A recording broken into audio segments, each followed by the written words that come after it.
I'm a beautiful butterfly. Today I'm going to be talking to you about my Halloween costume and what I did to make it zero waste. It's been like 3 or 4 years since I've put a costume on because I've been trying to live a more zero waste lifestyle, and most of the time costumes and makeup, it just doesn't agree with it. And I love Halloween. I used to celebrate Halloween all the time when I was little. It's so much fun and it's so creative, and you can really make costumes out of so many different things. So first of all, when you're buying things in general, I think personally that it should be secondhand as much as possible. So look secondhand for a costume if you don't want to make one. There are so many stores out there that have costumes, like, I don't know, I've seen probably 100 in Goodwill the last time I went there. I kind of wanted to make it myself a little bit because it's just fun for me. So I shopped secondhand, and I also just found things around my house that I could use and incorporate into it. This right here, this was secondhand, and all of the outfits that I'm wearing under it, whether it was for work or to go out to happy hour, I've either already owned them or they're secondhand.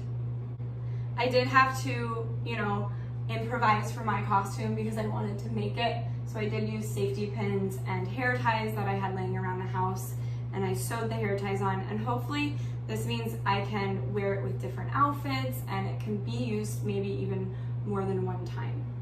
I also bought these elf ears. They were secondhand. They did come in a brand new box, but I am a human and I did give in to the brand new box.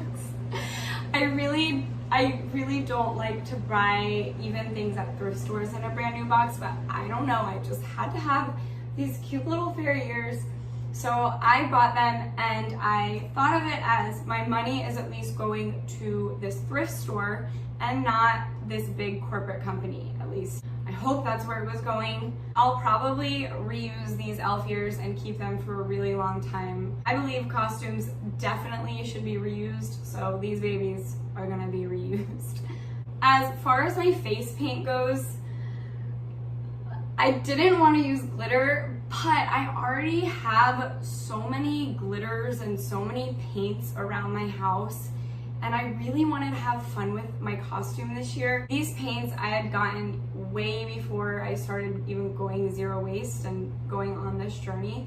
So I figured if I'm going to use them, I should use them. I did use a base coat with the Raw Elements Tinted Moisturizer just to give my face like an oil barrier, and then I did the paint on top of it because it was acrylic paint. And something that I do worry about is that acrylic paint going into our waterways, because I don't know if you know this, but glitter and acrylic paints and probably some other makeups have plastic in them, and I don't want those going into our waterways. So what I'm going to do is I'm going to use a really old rag, cut it up in a small little section, some coconut oil on it, and wipe everything away when I'm all finished, and then dispose of that little rag in a trash can where it can be trashed properly. Another thing that you can do with, maybe you bought new costumes this year, or maybe you have secondhand costumes this year and you just want to get rid of them, instead of throwing them away, sell them secondhand next year and start early in September. That way you can get some money out of them. I hope this video helped. Maybe you can start thinking about these things any other time you have to dress up for some sort of event.